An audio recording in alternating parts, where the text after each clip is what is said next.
to March, live across the UK, Britain's newsroom with Andrew Pearce and Bev Turner. So, the story of the Reform political party, well, we're going to be tackling it head-on this morning. You've got a lot to answer for, Andrew Pearce. Not me. I just interviewed an MP who happened to say, Rupert Lowe, very popular with Reform grassroots supporters, that he had reservations about the leadership style of Nigel Farage. Cue an explosion. He called him messianic. He did. And it's caused all sorts of disruptions within the party.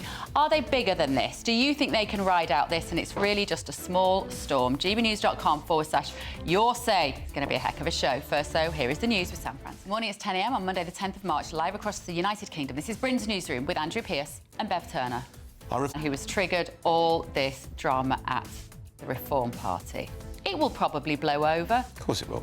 Probably.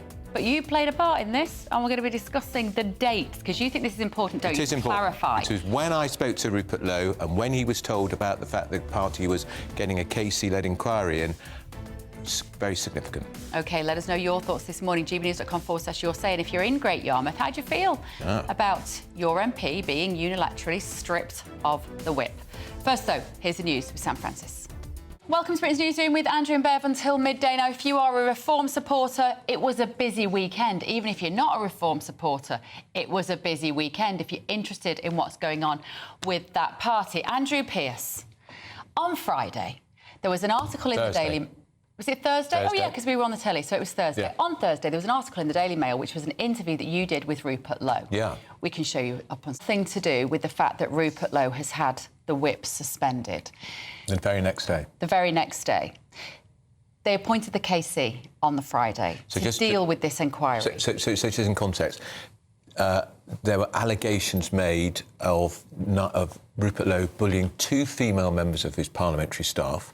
That would normally be investigated by the parliamentary authorities, and they're pretty thorough. However, Reform decided at the end of February to bring in a KC to investigate it, and they decided to tell the world about that the day after my article appeared. And the allegations were not specifically against Rupert Lowe. I think that's really important to say. They are against two offices that he runs. People in two offices. Now, these are complaints from two women in two separate offices, one of them in Great Yarmouth, one of them in London. What else could Reform do? They have to take complaints seriously. It is 2025. If they hadn't taken those complaints seriously, and those women came out 6 months later and said, I complained to Nigel Farage and the party that there was a bullying culture in our office and you did nothing about it, then the Reform Party will be criticised for not being professional and being possibly misogynistic. I get that, but also have to understand here, these people are not employed by Reform. They're employed by Parliament. They're paid for by the taxpayer. So there is immediately, there's a complaint of this nature, Parliament's own investigations kick in. So there is a separate, proper parliamentary inquiry. And before people say, "Oh, that'll be a fudge," the parliamentary ombudsman who investigates is pretty draconian. But I think the real issue for Rupert Lowe, what can cause him most concern, was the revelation that the chairman of Reform, Zia Youssef, we learnt that same day, has called in the police over allegations that Rupert Lowe threatened him with violence twice. Now, in all the years I've been doing politics, I can't remember a party chairman telling the world, I called in the police because an MP threatened me with violence. I just never heard of it. But doesn't that suggest that they think there must be a significant problem? If they've suspended the whip and they've called the police... And Rupert Lowe has vehemently denied it, and today he's consulting his lawyers about defamation. Richard Tice, of course, the Deputy Leader of Reform UK, was talking to Camilla Tominey on GB News yesterday. This is what Richard said. Welcome back to Britain's newsroom on GB News. We are talking about this issue that the Reform Party have got at the moment. Would most people know Rupert Lowe if he walked down the street? No, they wouldn't. Would they know Ben Habib if he walked down the street? No. Love him dearly. No, they wouldn't. Did they know Nigel Farage? Yes, they do. A fact that's just been pointed out to me here, that Rupert was informed of the independent investigation on the 28th of February. His interview in the Mail appeared 7 days later on the 5th of March. But hang on, there's a difference here. This is a mistake by Reform to keep playing that line, because I interviewed him on the 25th of February, 3 days before he was told about the investigation. So it was nothing to do with trying to prevent the investigation. We just didn't run the interview for nearly 10 days. But then it can't be about, as a response to your interview, oh, we've got more to talk about. Don't go anywhere. Some more weather. Bit of breaking news for you right now. The Home Secretary, Yvette Cooper, has rejected calls from the family of murdered MP David Amess for a public inquiry into the killing. It's a letter addressed to his widow and daughter. We've got a press conference on that with the family, morning, haven't we? So we'll bring you the latest on that. Now, let's get the latest on the is it a civil war or not with our political editor, Chris Hope, who joins us in the studio. Well, if you're just tuning in, there's not actually a civil war. We're talking about the Reform Party. Yes. Your interview about you could put the illegal immigrants on an island and let the mosquitoes or the midges do the rest. Don't you think people were cheering that? I don't think that is going to cut through with the public, no. I do. I think it does. Well, I think that's an image... Single offshore island, and it was a flippant remark. Let the midgets do the rest, but he doesn't want even but off that's Britain, awful. off That's out an of Britain. awful thing to say. Well, isn't it not worth to keep them all here, disappearing? We've got one who's crossed the channel over the weekend, who's an overt supporter of Hamas. They don't know where he is. By all means, be angry Deport at the them system. immediately But you're talking to an about the island. individual. There's a difference. There's a difference between being who is shaking the jar with the ants in it. Be furious at the system, but to say put them all on an island and let the midges do the work, you can't say that if you're in a political party. Well, he it's did. Not acceptable. He did. Well, he did. Yeah. And he's allowed to. Free speech. We support that on this station. Well, you did your work, Andrew Pearce. Right, foreign prisoners are costing the taxpayer over £1 million a day, according to figures from the Ministry of Justice. This data, which I think is appalling, reveals that there's 10,500 prisoners from overseas in jails in England and Wales, and they cost more than £50,000 per prisoner per year. That's more than you pay at some of our most expensive private schools. Yeah. Isn't that incredible? We're joined now by retired prison governor. You've all been getting in touch at home about this reform situation.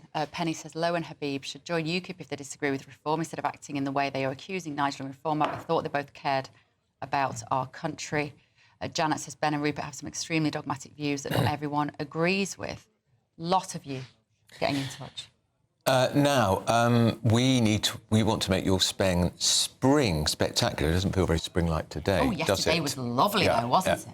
Yeah. So in our latest British giveaway, with your chance to win, now it's £17,777, all the sevens, in tax-free cash. But that's not all. You'll also win not one, but two sought-after designer watches and a designer bag. Bev's got her eyes on that, obviously. That is important. Yeah. Rupert Lowe does not have that. Ben Habib does not have that. And I don't think either of them.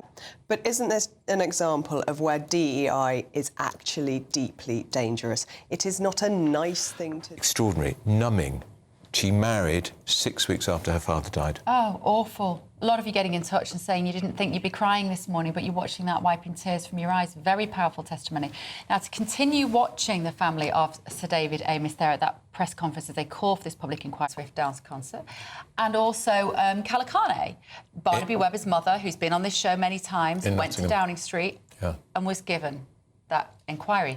And so Katie's argument is saying, well, why can't we have one for my father? And the point about it is Ali Harbi Ali, who murdered David Amess, only the second MP to be murdered in 30, 40 years. By the way, he was born in Southwark in Britain, son of Somali parents, was investigated by the Prevent programme, which is supposed to weed out potential terrorists. They had him under surveillance for a year, and then in 2016 they said, no threat. No threat. This was a man who was regularly spotted outside the home of the very senior Cabinet Minister Michael Gove, sizing up the joint, but decided it was easier to murder a backbench MP. A backbench MP, by the way, who I've known for 25, 30 years, one of the most mild-mannered, nicest MPs you could ever meet, actually, David Amess. And he went to his constituency surgery, which was being held, believe it or not, in a church, and stabbed him more than 20 times. So...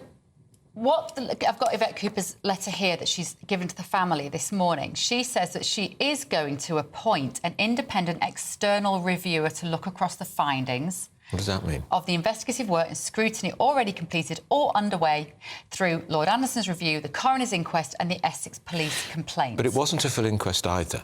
And that's something which has caused great angst. Inquest. Yeah, it was a partial inquest. I don't understand. Must follow. Parliament has let this family down. It's let itself down. It's letting the country down.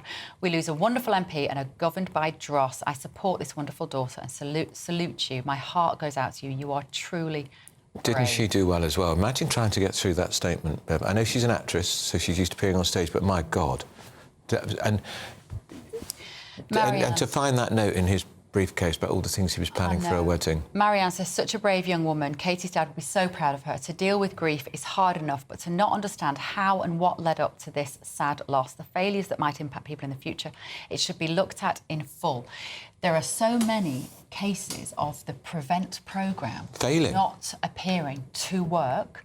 And Yvette Cooper, in her defence, she does say in this letter, a lot of those concerns that happened since 2021 have been addressed, and we have already put things in place to make sure these don't happen again. But do you have faith at home that it won't happen again? And also, what does it say about our MPs? Do we want to wrap them in cotton wool? No. Do we want to put them behind barbed wire? No. We want to have access to them. But to have access to them, we want to think that they're going to be safe. And this MP was badly let down. Well, you have made your thoughts at home very clear. Keep them coming. gbnews.com/your-say. Now, at least 100, just today, in an unprecedented 10th day of small boat crossings. So this includes one individual who is a Hamas supporter. He's had his social media accounts suspended this morning, and GB News' home... Thank you, Sam. Some breaking news this morning. Tower Bridge in London has just been shut down after a man has climbed up the railings, with emergency services scrambling to the scene. We'll have more on this as we get it on GB News, and no doubt it will be in the show. And no doubt he's been inspired by the lunatic who was allowed to clamber up the top of Big Ben for 36 hours. Ridiculous. I mean, one of the most secure precincts in London, and he got up there. Miriam Cates and Dawn midday, all that next. Up next, though, 3 artists would make the Andrew Pierce party playlist. No, you're not. This is Britain's Newsroom on GB News. 11:41, Britain's Newsroom on GB News with Andrew Pierce and Bev Turner. So Tower Bridge, that iconic landmark, was shut down after a man climbed up the railings. Emergency services are literally scrambling to the scene. He's wearing a grey hoodie and... in friendship during his annual Commonwealth Day address at Westminster Abbey. He's also expected to vow to restore what he's calling the disrupted harmony of the planet, adding that it's the most important task for humanity. Let's get the thoughts of historian and broadcaster Rafe Hadelman. So much. I was just looking at the breaking news about this guy on the top of Tower Bridge. How he got up there. Quite extraordinary. Seriously, you want to keep watching for this afternoon, because who knows what's going to happen here. He doesn't appear to have any sort of flag at the moment. Grey hoodie, black trousers. He seemed to be in training shoes. Trainers. Well, you wouldn't... What would you wear if you were going to climb you Tower might. Bridge? Would you not want climbing... I've never tried to climb a bridge. Well, I have. The Sydney Harbour Bridge. You can't do it in your loafers, Andrew Pierce. No, Sydney Harbour Bridge, climb that. They made us wear special boots. He's obviously not on a tourist trip. He's he's not. Sort of agitator, yes, he is. Tester. Yes. He's wearing his trainers. Anyway, I'm sure, hopefully, it'll be fine and they'll get him down. And you know what? People, even if he has got a great cause concern, this is just going to cause a huge disruption to traffic in our central London, which is already a flipping car park, thanks to what's he called, our mayor? Sadiq Khan. And his stupid charges. Plenty more to come before you get rid of us. First, though, if you search some winter sun, here's the forecast for our top European holiday destinations. You want to make your spring spectacular. Wasn't yesterday gorgeous in the sunshine? Well, what happened today? Looking forward to spring in our latest Great British giveaway. You could win £17,777 in tax-free cash, but that's not all. You'll also win not one but 2 sought-after designer watches and a lovely designer handbag if you want to look and feel the part for spring. Here's all the details you need.